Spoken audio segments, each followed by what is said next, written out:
주진우 의원입니다. 헌법재판소 사무처장님, 예. 저는 대통령 탄핵소추문에서 내란죄 등 형사범죄를 모두 제외함으로써 완전히 별개의 사건, 즉 완전히 다른 탄핵소추문이 되었다고 생각합니다. 탄핵소추문에서 핵심 내용, 또 특히 중요한 내용이 제외될 경우에는 이에 상대방인 대통령 측 변호인단의 동의를 받아야 하는 건 물론이고, 이걸 없앤다면 새로운 탄핵소추 결의가 필요한 것은 법리상 저는 명백하다고 생각합니다. 지금 민주당이 주장하는 것처럼 내란죄는 빠졌지만 내란 행위는 남아있다. 이건 궤변입니다. 일단 이 말 자체로 이해가 되지 않습니다. 내란죄는 법 조문에 따라서 국헌을 물랑케 할 목적이 있는지 여부를 판단하기 위해서 사건에 이르게 된 동기, 경과, 실행행위, 결과 등을 다 종합적으로 판단해야 하고, 그 과정에서 당사자의 반대 신분권 등도 충분히 보장돼야 하는 것입니다. 기본적으로 내란죄는 성립 안 하는데 내란 행위가 성립한다든지, 내란 행위가 성립하는데 내란죄는 반대로 성립하지 않는다든지, 이런 경우가 있을 수 있습니까? 그리고 내란죄가 성립하는지, 또 그것이 탄핵 사유가 되는지 따져보자는데 왜 이걸 권한도 없는 탄핵소추 대리인단에서 빼는 것입니까? 저는 그 탄핵소추 대리인단의 김진환 변호사가 그 의도를 적나라하게 보여주는 말을 했습니다. 내란죄는 증거조사를 엄격히 해서 소송기간이 길어지면 국가적 위기도 길어진다. 이렇게 설명했어요. 근데 이 말은 무슨 얘기냐면, 내란죄 관련해서는 엄격한 증거조사를 하다 보면 헌법재판이 길어질 수 있기 때문에 이걸 빨리 해야 된다는 뜻으로 읽히거든요. 즉, 탄핵재판의 스케줄을 임의로 앞당기기 위해서 당사자가 다툴 권리를 박탈하는 측면이 있는 겁니다. 탄핵은 기본적으로 법령에 중대한 위반이 있을 때 이걸 따지는 절차입니다. 법에는 여러 가지 규정이 있어서 단순히 지키지 않더라도 권유하는 수준이 훈시 규정도 있고, 강행 규정이라고 하더라도 효력을 부정하거나 과태료 같은 경미한 위반 사안을 다루는 법도 있습니다.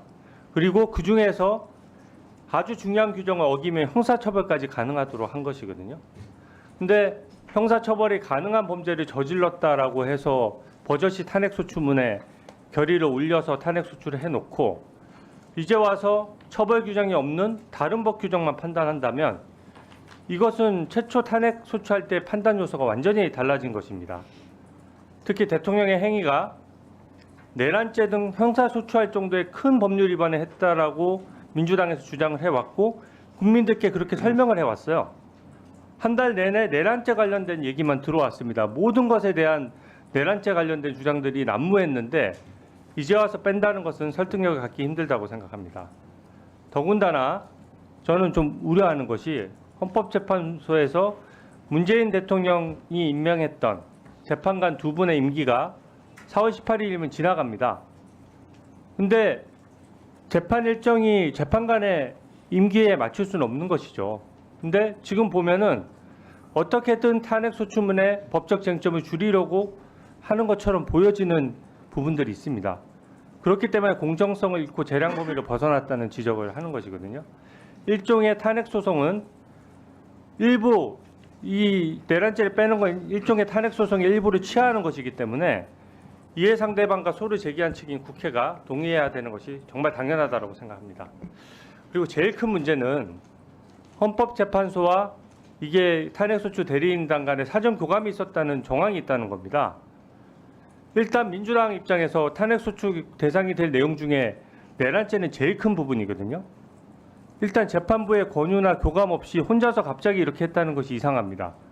탄핵 사유의 거의 80%가 날아갔다는 것이 지금 대통령 변호인단의 주장인데, 핵심 부분이 저는 몇 퍼센트인지 말할 수는 없어도 핵심 부분이 달라진 건 저는 확실하다고 생각하거든요. 제가 그 2차 변론기 내용을 한번 살펴봤습니다. 이게 당시 녹음 녹화가 됐던 부분이죠. 근데 그때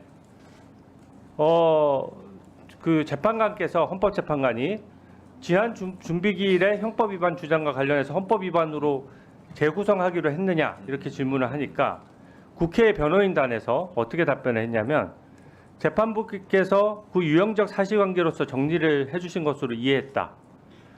그리고 또 중요한 말을 했어요. 헌법재판이 형법 위반 여부에 매몰되는 것을 방지하기 위해서 헌법 위반만 다루겠다. 이 말은 뭐냐면 형법 위반 사건을 다루다 보면 재판이 늦어지니까 헌법 부분만 다루겠다는 뜻이거든요. 근데 그 빨간색 글씨에서 보다시피 그 탄핵 소추를 담당했던 이 경험 많은 변호사가 그것이 재판부께서 저희에게 권유하신 바라고 생각하고 있습니다. 그러니까 이 변호인은 그렇게 느낀 거예요. 변론 준비기일이나 내용이나 여러 가지 소통 과정에서 재판부께서 재판부가 그 형사재판은 너무 길게 걸리니까 헌법재판으로 다뤄서 형사적인 처벌 여부에 대해서 판단을 안 하는 것이 좀 유리하겠구나 이렇게 생각을 한 것입니다. 그리고 다음 페이지 보여주십시오. 이걸 보면 지금 이 탄핵소추 대리인단의 말이 있은 이후에 바로 헌법재판관이 정리를 합니다. 개헌과 관련한 일련의 행위가 내란죄, 직권남용죄, 특수공무집행방해죄, 형법상의 범죄에 해당한다는 주장은 철회한다는 그런 취지냐고 바로 확인을 하니까 또 탄핵소추 대리인단에서 지금 사실상 철회한다는 주장입니다라고 해서 바로 다 정리를 하거든요. 저는 어떤 식의 소통 방식이 있었는지 몰라도 이게 지금 탄핵소추문의 핵심 내용이 형법 위반이고 그게 탄핵소추 대상자의 형사처벌, 쉽게 얘기하면 감옥 갈 사안이라고 국민들께 설득해서 탄핵소추 결의문을 받은 것 아닙니까? 그래서 이 부분에 대해서는 헌법재판소가 판단을 해야 되겠지만 헌법재판소 주석서나 기존 법리에 따라 충분히 판단할 수 있거든요. 그래서 이 부분에 대해서는 확실하게 그 입장을 밝혀주시기 바랍니다. 이 부분에 대해서 특히 탄핵소추에 대해서는 국회가 새로 결의를 해야 된다고 저는 보여지는데 어떻게 생각하십니까? 지금 그 의원님께서 잘 아시다시피 지금 이루어진 보여주신 것은 공개된 그 준비기일에서 다 오고 간 내용들이고요. 그리고 그 심판이 공정하게 이루어져야 된다는 원론적인 말씀은 당연히 드리고요. 그리고 지금 이제 말씀하신 부분에 대한 최종적인 결론은 재판부에서 물론 할 것이기 때문에 이제 그 부분은 좀 지켜봐 주실 것을 당부드리고 싶고요. 그리고 그 청구인 측하고 재판부의 권유에 따라서 이제 청구인이 저런 것을 하였다는 그런 주장은 그것은 절대로 사실이 아니기 때문에 그 점에 대해서는 그 의심을 좀 거두어 주시기 바랍니다. 예. 그리고 저것은 이제 그 청구인들이 주장을 어떻게 얘기하는 것은 청구인이 하는 것 아니겠습니까? 그래서 그 말이 나오는 과정에서 나온 걸로 알고 있고요. 그리고 방금 그 의원님께서 말씀하신 그러한 모든 주장은 피청구인 측에서도 그 개진하고 있는 것으로 알고 있습니다. 그리고 이 문제가 상당히 논란이 되고 있고 그리고 지금 말씀하신 부분이 심리에 굉장히 주요한 부분으로 지금 다루어지고 있거든요. 그래서 그 부분에 대해서는 최종적인 판단이 재판부에서 나올 때까지 좀 지켜봐 주시기 바랍니다.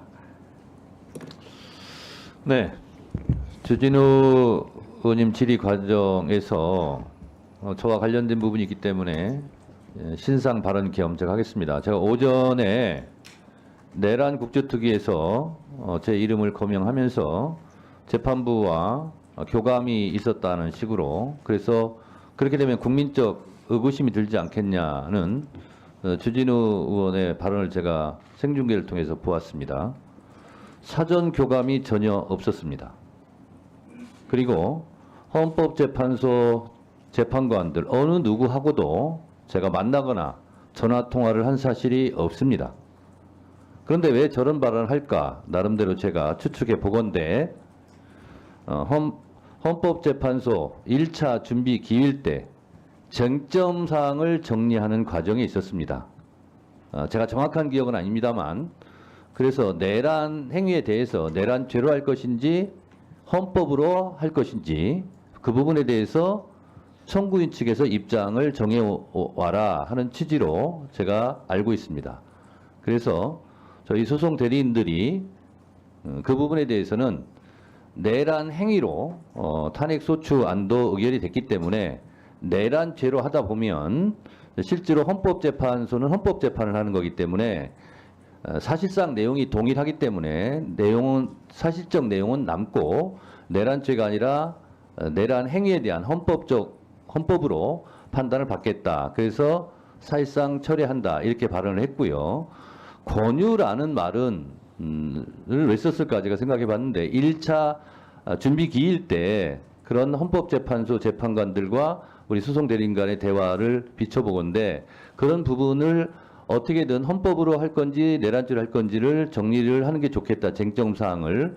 그래서 아마 소송대리인은 그런 표현을 쓴 것으로 제가 알고 있고 그리고 재판관들과 청구인 측이나 피청구인 측이 무슨 교감을 했다거나 무슨 모의를 했다거나 이런 발언 자체는 헌법재판소 재판관님들을 모욕하는 행위다. 저는 그래서 그런 부분은 삼가해 줬으면 좋겠다라는 말씀을 드리고 저희 탄핵소추 안에는 위헌 위법한 비상계엄과 국헌문란의 내란 범죄 행위라고 돼 있고요.